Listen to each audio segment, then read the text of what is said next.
Menjadi salah satu artis yang memiliki banyak haters, tak heran petisi blacklist Ayu Ting Ting telah mencapai 130.000 tanda tangan.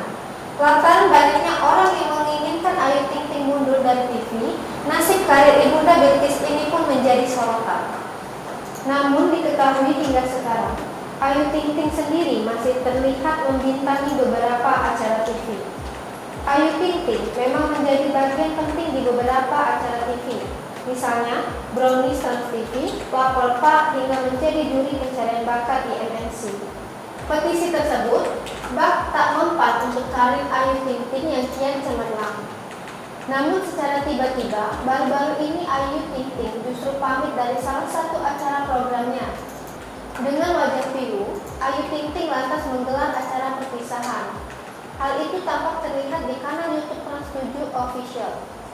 Melihat keinginan Ayu Ting Ting yang ngotot ingin resign, Andika Pratama sampai menanyakan niat pelantun Sambalado itu. Namun, usut punya usut, perpisahan itu hanyalah adegan di sebuah acara yang diperankan oleh Ayu di salah satu stasiun TV.